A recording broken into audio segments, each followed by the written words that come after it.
అయితే సుంకరి దూరంగా నిలబడ్డాడు. అంటే దేవాలయంలోనికి కూడా రాలేదు. బహుశా అనుకుని ఉంటాడు, దేవాలయంలోకి రావడానికి నాకు అర్హత లేదు, ఎందుకంటే నేను పాపిని.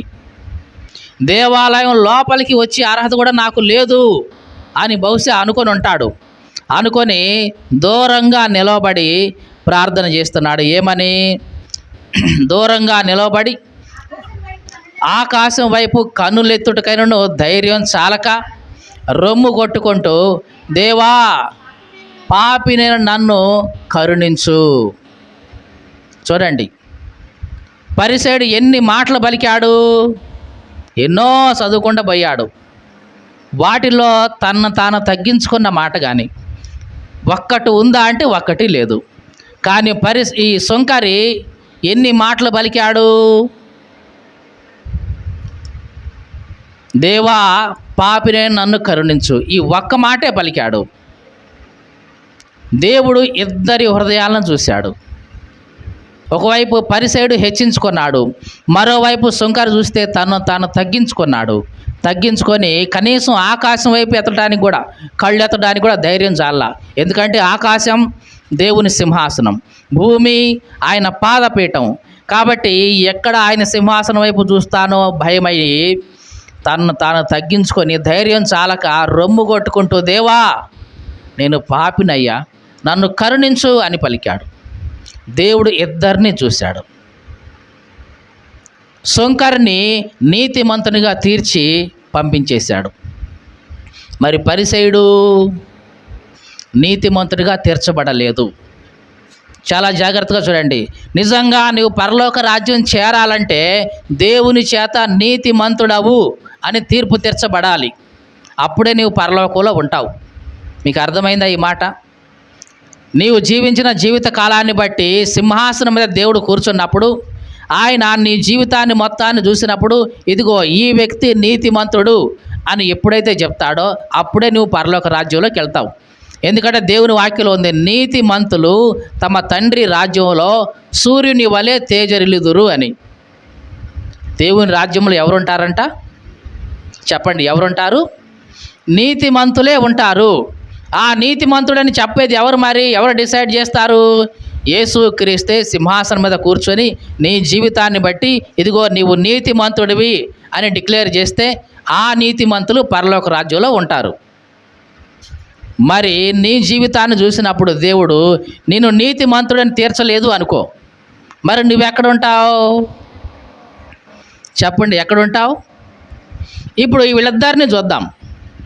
పరిసయుడు నీతిమంతుడిగా తీర్చబడలేదు, మరి సుంకరి నీతిమంతుడిగా తీర్చబడ్డాడు. వీళ్ళిద్దరిలో ఎవరు పరలోకంలో ఉంటారు చెప్పండి? సుంకరి. మరి పరిసయుడు ఎక్కడ ఉంటారు? మరి అదేంటి, నరకంలో ఉంటామేంటి? నరకంలో నేను ఎంత నిష్ఠగా ఉన్నా, ఒక దొంగలాగా బతికినవాడిని కాదు. బతికాడా? ఒక అన్యాయస్తులాగా నేను బతికినవాడిని కాదు. వ్యభిచారులాగా బతికినవాడిని కాదు. ఈ సుంకర్లాగా బతికినవాడిని కాదు. వారానికి 2 సార్లు ఉపవాసం ఉండేవాడిని నేను. ఎట్లాంటి వాడిని? వారంలో 2 సార్లు కడుపు కట్టుకుని ఉపవాసం ఉన్నా. అరే, నేను కష్టపడి సంపాదించిన దాంట్లో 10వ భాగం దేవునికి ఇచ్చా. అట్లాంటి నాకు నరకం ఏంటి అనుకుంటామా లేదా? పరిసయుడు అదే అనుకొని ఉంటాడు. ఇదేంటి, నేనేంటి నరకంలో ఉండటమేంటి, నేనేంటి నా భక్తి ఏంటి అసలు, నేనేంటి నా ఫెలోషిప్ ఏంటి అసలు, నేనేంటి నా సంఘం ఏంటి అసలు అని ఎట్లాగా అనుకునే ప్రతి ఒక్కళ్ళు కూడా జాగ్రత్త, నరకంలోనే ఉంటారు, ఎటువంటి సందేహం లేదు. నీ భక్తిని బట్టి, నీ మంచితనాన్ని బట్టి, నీ సంఘాన్ని బట్టి, నీ ఫెలోషిప్ని బట్టి నువ్వు గర్వించావా, ఆ గర్వం నిన్ను పరలోకానికి చేర్చదు, సరిగదా, నరకానికి తీసుకెళ్ళి తేలిగ్గా దించేస్తుంది. మీకు అర్థమైందండి? దేవునికి అసహ్యమైనది ఏదైనా ఉంది అంటే అది గర్వమే. చూద్దాం ఆ మాట ఒకసారి చూద్దాం. పాత నిబంధనలో ఆమోసు గ్రంథం చూద్దాం. ఆమోసు గ్రంథం 6వ అధ్యాయం 7వ వచనం. కాబట్టి చెరలోనికి ముందుగా పోవు వారితో కూడా వీరు చెరలోనికి పోదురు. అప్పుడు సుఖాసక్తులు చేయి ఉత్సాహధ్వని గతించును. జాగ్రత్తగా వినండి చివరి మాట. యాకోబు సంతతి వారికున్న గర్వము నాకు అసహ్యము. యాకోబు సంతతి అంటే ఎవరు? దేవుని ప్రజలే, ఇశ్రాయేలీలే. యాకోబు సంతతి దేవుని ప్రజలు.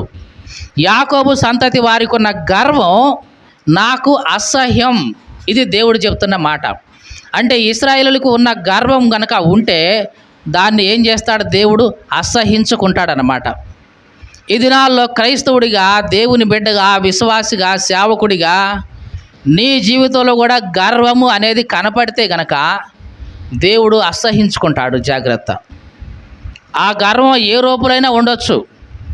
కొంతమంది వాళ్ళ సంఘాన్ని బట్టి గర్వించే వాళ్ళు ఉన్నారు, వాళ్ళ సహవాసాలను బట్టి గర్వించే వాళ్ళు ఉన్నారు, వాళ్ళ భక్తి జీవితాన్ని బట్టి గర్వించే వాళ్ళు ఉన్నారు, లేకుంటే వాళ్ళ డినామినేషన్ బట్టి గర్వించే వాళ్ళు ఉన్నారు, లేకుంటే ఇదిగో చూసారా మా చర్చికి ఇన్ని లక్షల మంది వస్తున్నారు, ఇన్ని వేల మంది వస్తున్నారు, ఇన్ని వందల మంది వస్తున్నారని మనుషులను బట్టి గర్వించే వాళ్ళు ఉన్నారు.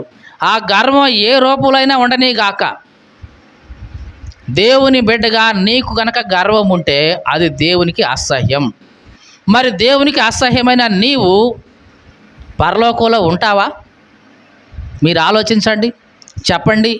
దేవునికి అసహ్యంగా నీవు ఉన్నప్పుడు నిన్ను దేవుడు పరలోకానికి రానిస్తాడా? ఎన్నడూ కూడా రానివ్వడు. కాబట్టి ఈ మాటలు వింటున్న ఆ ప్రియ సహోదరి సహోదరుడా, నువ్వు భక్తి చెయ్యి, తప్పులేదు. ప్రార్థన చెయ్యి, తప్పులేదు. కానీ నువ్వు చేసే భక్తి, నువ్వు చేసే ప్రార్థన నీకు గర్వాన్ని తీసుకురాకూడదు. దానికి బదులుగా నీకు తగ్గింపును తీసుకురావాలి, దీనత్వాన్ని తీసుకురావాలి, విధేయత తీసుకురావాలి. దేవుని సన్నిధిలో ఇంకా ఇంకా ఇంకా నిన్ను తగ్గి ఉండేలాగా చేయాలి. అది నిజమైన భక్తి, నిజమైన ప్రార్థన. చాలామంది వాళ్ళ సంఘాన్ని బట్టి ఇప్పుడు గర్విస్తూనే ఉంటారు. మాదండి మంచి ఫెలోషిప్ అండి, మాదండి మంచి సంఘం అండి, మా అయ్యగారు ఎట్టాంటి వాడు తెలుసా, మా అయ్యగారు ఎట్ట భక్తి కట్టాడు తెలుసా అని దేవుడికి బదులుగా వీళ్ళ అయ్యగారిని హెచ్చించుకుంటూ పోతారు. జాగ్రత్త, అది విగ్రహారాధనే. ఏంటంట? విగ్రహారాధనే. దేవునికి బదులుగా నీవు దేన్ని ఘనపరిచినా సరే, అది మనిషినైనా సరే, ఎవరినైనా సరే, అది విగ్రహారాధనే. దేవుడు దాన్ని అసహించుకుంటాడు. నాకు రావాల్సిన ఘనత, నాకు రావాల్సిన మహిమ నేను విగ్రహములకు చెందనీయను. ఇది దేవుడు చెప్పిన మాట.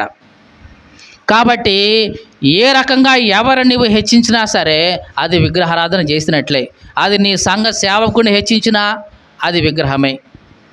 ఇంకా వ్యక్తిని ఎవరినైనా సరే హెచ్చించినా అది విగ్రహారాధన చేస్తున్నట్లు లెక్కే.